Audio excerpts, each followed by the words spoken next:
Hello à tous, je suis Andrea Pierre, aka Andy, coach de vie, entrepreneur et fondatrice de la marque de développement personnel Feel Positive.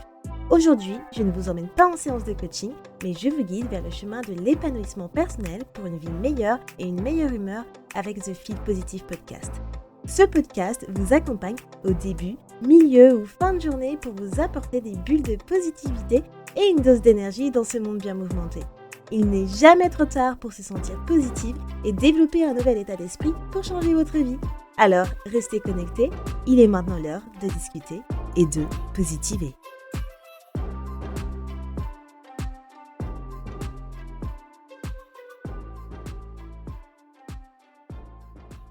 Comment faire de l'espace dans nos relations, que ce soit relations sociales ou avec notre partenaire, et faire en sorte que l'autre se sente écouté et vu? C'est ce qu'on va explorer dans cet épisode aujourd'hui où dans un premier temps, je vais vous donner une méthode pour pouvoir favoriser l'espace de communication dans vos relations et également comment vous pouvez appliquer cette méthode. Mais avant de rentrer dans le vif du sujet, hello les amours, j'espère que vous allez bien. On arrive bientôt au mois de décembre, donc on arrive à ma favorite time of the year, Christmas. J'adore la période de Noël, c'est vraiment pour moi une période magique et j'ai trop hâte d'être dans cette période, de faire le sapin de Noël, de décorer l'appartement, mais surtout de voir, en fait, les décorations un peu partout, en fait, sur les maisons, à Londres, Oxford Street, enfin, clairement, c'est trop beau. Un Noël à Londres, un Noël en Angleterre et c'est vraiment une période qui me met en joie de joie. Je sais que c'est pas le cas pour tout le monde. J'ai fait des épisodes à ce sujet, l'année dernière, enfin plusieurs fois dans mon podcast, mais on en reparlera. Mais aujourd'hui, je voulais vous parler donc en fait de l'espace de communication dans les relations. Alors, vous savez, je suis en mode batching d'épisodes et en fait, hier, c'est encore tout frais dans ma tête, donc c'est pour ça que ça tombe au final au bon moment. Avec mon chéri, on est parti voir une sorte de conférence, un peu, des conférences un peu à la Tony Robbins. hem, D'un relationship expert matchmaker, qui s'appelle, Paul C. Brunson, donc Paul Carrick Brunson, qui est en fait l'un des experts dans MAFS UK, so Married at First Sight UK et aussi, un autre dating show, heu, au UK et une chose que je vous avais dit une fois dans mes podcasts, c'est que Married at First Sight UK, franchement, j'adore cette émission. Alors parce que j'adore l'amour en général, mais c'est surtout parce que en fait, j'adore les conseils des experts et je vous en avais déjà parlé, c'est comme en fait la les téléréalités sur, hem, le real estate. Les conseils des experts, hem, c'est tellement puissant dans le sens où, en gros, vous en apprenez énormément et vous pouvez les appliquer, dans vos relations avec les autres et la relation avec votre partenaire. Et c'est exactement ce qu'on fait souvent avec Jay, parce que je regarde avec Jay, c'est un peu notre rituel en amoureux où on fait. Bon, Jay, il aime ça, il aime l'émission plus pour les dramas que pour les experts, hein. Bon, là-dessus, on est un peu différents, mais on aime bien réfléchir sur les questions, sur les activités, parce qu'il y a des activités justement à chaque fois que les couples ils ont. Donc ça permet de learn and grow à chaque fois en fait aussi, même dans votre propre relation et de prendre tous les conseils des experts et de en fait un peu le transformer pour vous. Bref, c'était un petit aparté. Et du coup, Paul C. Brunson, c'est un des experts de MAFS UK, donc Married at First Sight UK, et on l'a vu hier dans une sorte de conférence. C'était vraiment un super moment. Franchement, on a adoré, particulièrement moi. C'est vraiment le type de show que je kiffe. Enfin, un très bon public speaker. C'était fun aussi. C'était pas sérieux, où il donne que des conseils, etc. Mais c'était vivant où il a intégré énormément le public, où on pouvait lui poser des questions et cetera et il a donné beaucoup de leçons de vie que lui, il a appris avec, ses années d'expérience et tout.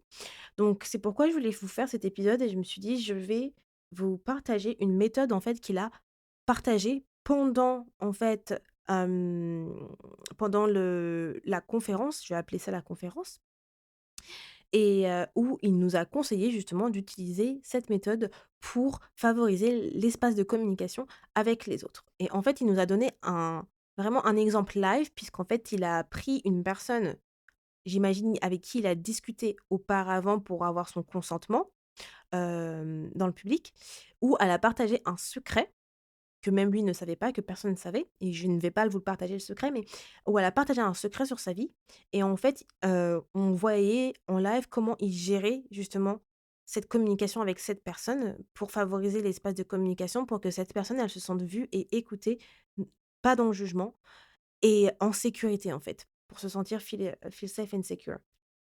Et ensuite, il nous a donné des conseils pour pouvoir justement, heu, appliquer la méthode nous-mêmes. Je vais boire un petit peu. Donc aujourd'hui, c'est ça que je voulais vous communiquer dans cet épisode. Donc voilà, ça vient pas de moi cette méthode-là. Par contre, je pense que beaucoup de coachs et de thérapeutes vont un peu «comprendre» entre guillemets, cette méthode parce que c'est quelque chose qu'on apprend justement en tant que coach et aussi les thérapeutes, j'imagine, dans leur, cursus. Il y a beaucoup de choses similaires en vrai. Donc voilà, je pense que voilà, c'est pas une méthode propre à lui, à Paul, mais qui est assez connue et que lui, il l'a en fait un peu, modifiée à sa sauce, pour faire, cette méthode-là.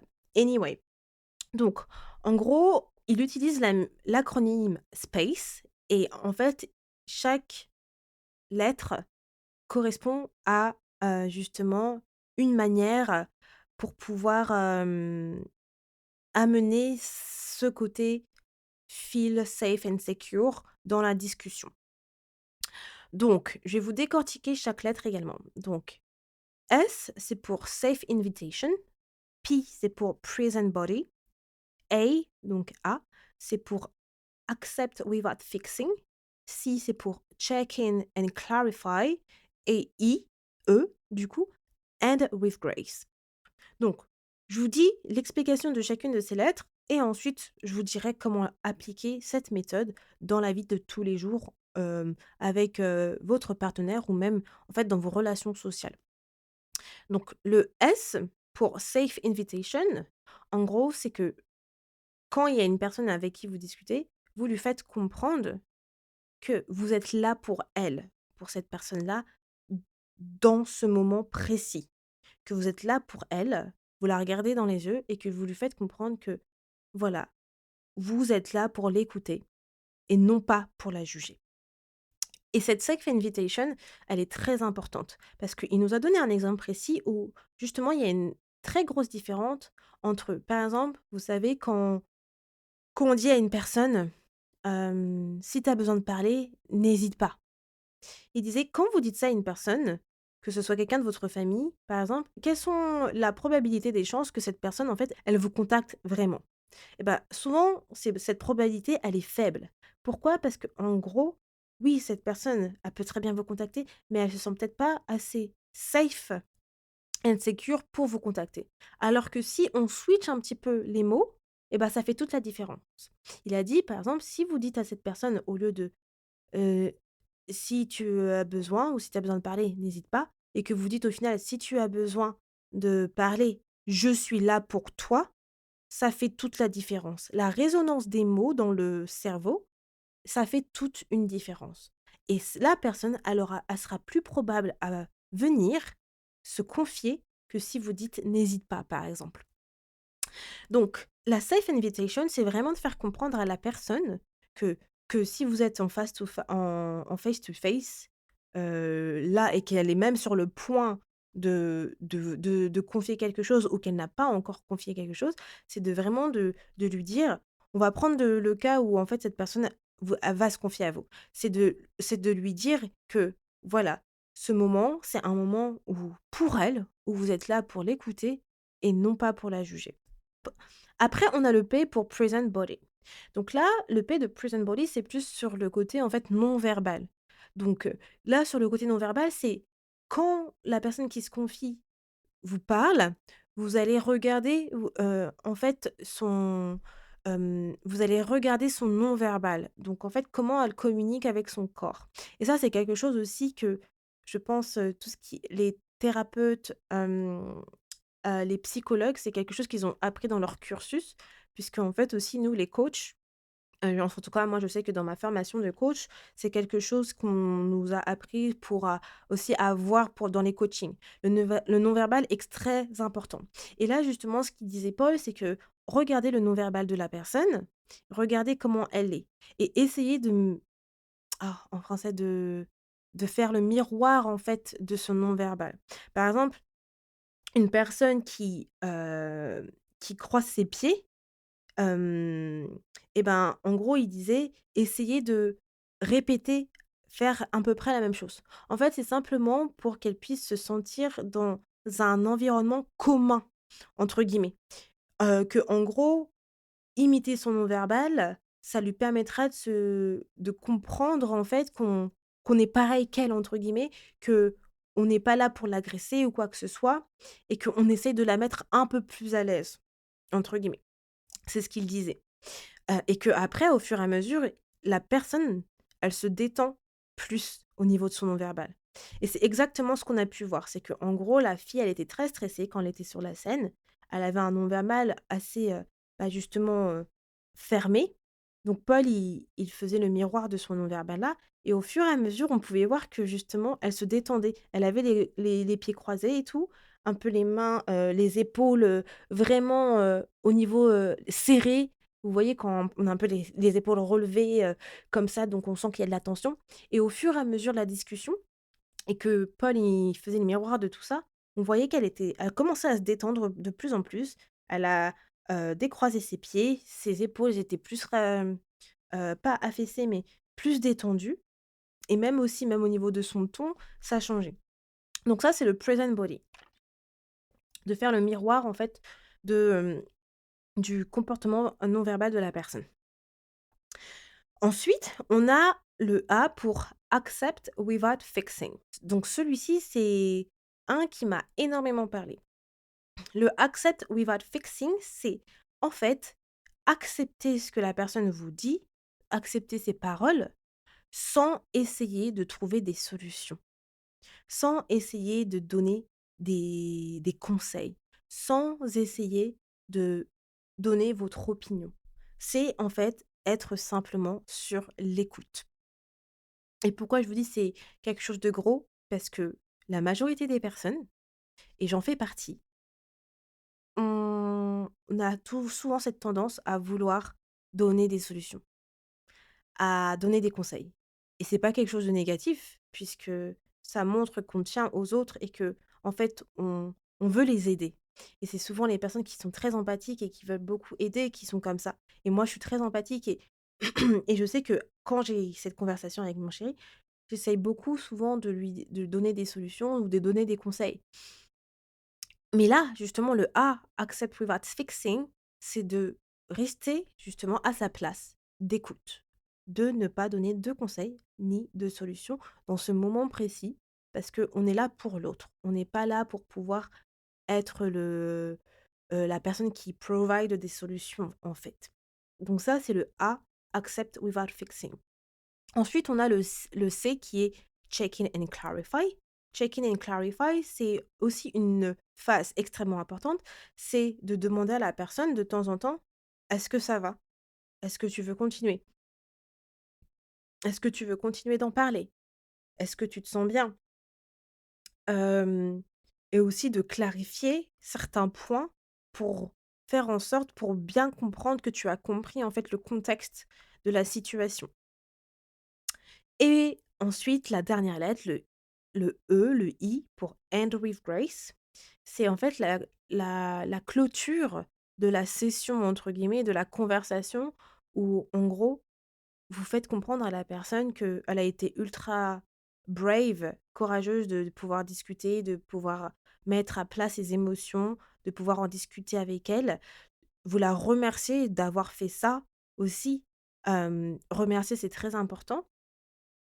Vous êtes là pour elle, vous lui montrez en termes non verbal. Alors si c'est quelqu'un que vous connaissez avec, petite touche sur les épaules, peu importe, ce qui vous fait plaisir, et ce que la personne accepte aussi et vous lui dites clairement que, hem, si elle a besoin d'en reparler aussi pour le sur le futur, vous serez toujours là et qu'elle peut toujours, hem, vous contacter, si besoin, car vous serez toujours là pour elle, pour l'écouter.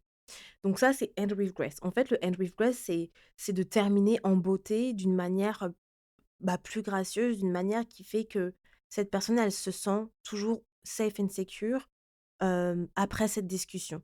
Donc avant la discussion, ce serait le safe invitation et après la discussion, ce sera le end with grace. Et pourquoi je trouvais que c'était super intéressant de vous partager cette méthode, c'est parce que avec Jay, quand il partageait cette méthode, Paul, on se regardait, on disait: «Mais c'est ce qu'on fait nous à la maison et tout». Et on est loin d'être un couple parfait avec mon chéri, hein, clairement. Mais vous allez voir, j'ai fait un épisode de l'astrologie, sur l'astrologie qui va sortir la semaine prochaine, où j'en parle justement dans cet épisode. Mais avant d'être en couple avec mon chéri, j'ai vraiment travaillé sur ce que je voulais dans un couple, ce que je ne voulais pas. Et Jay et moi, quand on s'est connus, la première chose qu'on a partagée, bah, justement, c'est quels étaient un peu les points noirs dans nos anciennes relations. Et la communication, c'était vraiment la première chose. Donc on a toujours fait en sorte que dans notre couple, la première chose qu'il faut avoir, c'est la communication. Et on a des règles là-dessus, vraiment et je vous l'ai dit, c'est voilà, on fait en sorte de ne pas lever la voix. Quand je dis lever la voix, c'est qu'on a tous les 2 eu, hem, cette souffrance, c'est un peu gros comme mot, mais cette souffrance de partenaires qui, partaient dans les tours et cetera. Donc on fait toujours en sorte de ne pas partir dans les tours, de discuter. Vous pouvez très bien discuter heu, sans avoir, sans vous engueuler en fait, comme des animaux en fait. Et avec Jess, ça n'arrive jamais parce que on a cette règle que si tu commences à partir en vrille, eh ben, on discutera quand tu seras calme. C'est des choses qui sont voilà, que peut-être ça fonctionnera pas pour tout le monde, mais nous, c'est nos règles et ça a toujours fonctionné comme ça et c'est pourquoi on arrive ultra bien à communiquer. Et du coup, ça nous a fait plaisir de voir que on fait cette méthode sans forcément, voilà, bon après moi je suis coach, lui non, mais en gros, sans avoir forcément de, hem,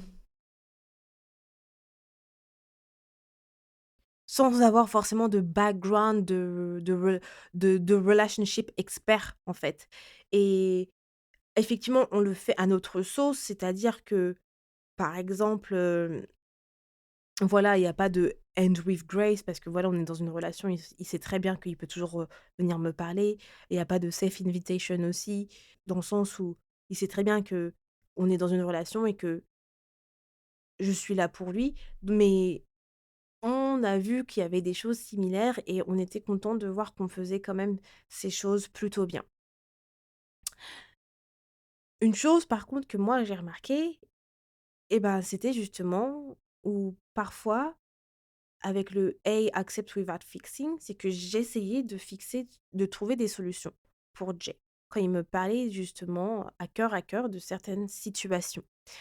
Et hier justement, c'est marrant parce qu'on avait eu une discussion exactement là-dessus, où il me parlait de ses états d'âme dans ce moment, où je l'écoutais et tout et où je me suis retrouvée, ça c'était avant qu'on ait, justement l'événement, où je me suis retrouvée à vouloir lui trouver des solutions. Et justement, après, le soir où on a eu l'événement et que Paul, il parlait du «Hey, accept without fixing», je me suis dit: «Mais mince, c'est vrai que Andy, parfois tu aimes trouver des solutions à ton chéri parce qu'en fait, je veux simplement voilà, qu'il se sente bien, qu'il soit heureux et tout». Et puis à la pause, à l'entre-deux, et ben du coup, on est sorti. Je lui dis: «Oh mais babe, je voulais m'excuser parce que parfois j'ai l'impression qu'effectivement je fais pas le "Hey, without fix". Et je m'excuse de si parfois, quand j'essaie de trouver des solutions, tu le prenais peut-être mal ou si parfois tu as l'impression que je t'écoute pas. C'est simplement que je t'aime et que j'ai envie que tu te sentes bien, j'ai envie que tu sois heureux sur certains aspects parce que ça me fait du mal quand je vois que, bah, parfois tu es mal». Et voilà, c'est de la communication encore une fois. Et aussi admettre ses erreurs, ça veut pas forcément dire que vous êtes une mauvaise personne ou quoi que ce soit, mais je pense que la clé, toujours dans une relation, c'est toujours de bien communiquer et admettre quand vous faites quelque chose qui, voilà, qui n'est pas forcément bien. Bref, ça c'était pour vous donner un exemple précis, encore frais, par exemple d'hier, pour que vous puissiez comprendre et aussi peut-être, faire la même chose avec, votre partenaire. Du coup, comment vous pouvez appliquer cette méthode à votre niveau? Donc, moi, ce que je vous conseille, c'est que je trouve que cette méthode, de toute façon, je pense que peut-être que la plupart d'entre vous, vous déjà la mettez en place comme avec Jay et moi. Mais vous n'êtes pas forcément obligé de faire si c'est avec votre partenaire. Alors tout dépend de la situation, vraiment de votre couple. Là, je vais parler avec votre partenaire. Tout dépend de la situation avec votre couple. Comme je disais, si vous êtes un couple où la communication, c'est quelque chose qui est easy dans le sens où vous avez, comme Jay et moi, c'est l'une de vos valeurs, vous avez mis un peu les points là-dessus, que c'est comme ça que vous communiquez, et cetera. Peut-être que le S, Safe Invitation et le I de End with Grace n'est pas forcément nécessaire parce que vous savez très bien que vous pouvez toujours être, voir l'un et l'autre, vous confier, et cetera. Mais par contre, vous pouvez faire, plus attention sur le present body, accept without fixing et le C, check in and clarify. Si c'est déjà quelque chose que vous faites, c'est encore mieux, c'est génial. Bravo à vous, c'est que vous faites les choses, plutôt d'une bonne manière, et vous favorisez bien l'espace de communication safe and secure dans votre relation. Si c'est pas quelque chose que vous faites avec votre partenaire, vous pouvez amener le sujet. Le faites pas sans amener le sujet. Pourquoi? Parce que votre partenaire, il ne comprendra pas pourquoi d'un coup, d'un seul, vous faites tout ça et ça le prendre au dépourvu, en fait. Donc, ce que je conseille, c'est toujours que si vous ne faites pas encore ce genre de choses avec votre partenaire, c'est que vous asseyez et vous dites: «Écoute, en fait, j'ai entendu parler d'une méthode d'un relationship expert». Vous n'êtes pas obligé que ça vienne de dire que c'est moi, ça peut peut-être passer mieux si vous dites que ça vient vraiment d'un relationship expert, hem et que vous lui dites, «Pour favoriser la communication, je pense que quand on a des choses qui nous viennent qu'on a sur le cœur, peut-être qu'on peut essayer cette méthode pour faire en sorte que on s'écoute vraiment». Amenez le sujet pour voir comment votre partenaire, il réagit à ce niveau-là. En général, c'est très rare que la personne réagit mal puisque c'est vraiment une méthode qui est prouvée, qui fonctionne et qui favorise justement un espace de communication safe and secure. Donc, en espérant que si vous le faites, ça fonctionne bien. Voilà et puis après vous l'appliquez justement au fur et à mesure, ça deviendra de plus en plus naturel. Pour vos relations sociales, c'est en fait exactement la même. C'est-à-dire qu'avec une amie ou un ami, famille, c'est exactement la même. Je pense que quand c'est amis et famille, le S et le E de Andrew Grace, il est beaucoup plus important parce que vous pouvez avoir très bien beaucoup d'amis, mais ça ne veut pas forcément dire que vous dites tout à vos amis. Peut-être qu'il y a des amis, vous allez parler de sujets beaucoup plus deep, profonds, et d'autres, vous allez pas forcément parler de ces sujets deep et profonds. Et s'il y a une amie justement avec qui vous ne parlez pas de sujets deep et profonds et qui adapte cette méthode de space avec une safe invitation, ça va peut-être vous amener à parler de ces choses avec elle parce que vous vous dites: «Oh, en fait, she cares a lot». Donc en fait, elle se soucie vraiment et ça va vous permettre d'ouvrir en fait cette porte de vous confier à cette personne que peut-être au final vous n'avez jamais fait. Donc au final, la même manière que je l'ai décrite pour les amis, vous pouvez le faire avec le S et le I pour en fait, donner cette invitation et terminer avec Grace, pour en fait dire à cette personne que, si dans le futur elle veut se confier de nouveau à vous, que vous êtes là pour elle et que ce serait avec plaisir que vous serez là pour pouvoir discuter et l'écouter, sans jugement.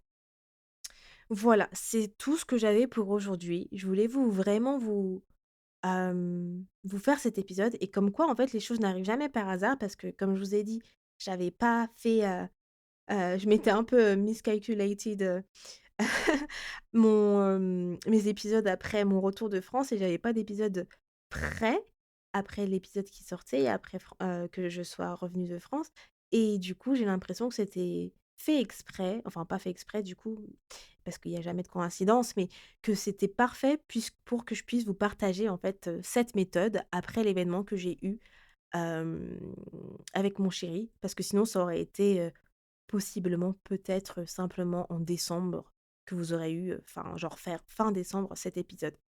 Voilà. Voilà, voilà les amours. Je vais juste répéter l'acronyme SPACE qui est S pour Safe Invitation, P Present Body, A Accept Without Fixing, C Check in and Clarify, E End with Grace. J'espère que ça résonne avec vous, que ça va vous permettre de favoriser un bel espace de communication dans vos relations, partenaires ou bien relations sociales. Et n'hésitez pas à me dire ce que vous en avez pensé. Voilà.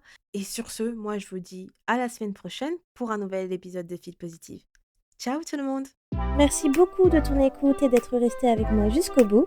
Si à la fin de cet épisode tu sens ton humeur changer et tu te sens un peu plus boosté, n'hésite pas à me laisser un avis ou une note sur ta plateforme d'écoute préférée, ça me fera toujours plaisir et j'apprécierai de les lire dans le prochain épisode. À bientôt, positivement, Andy.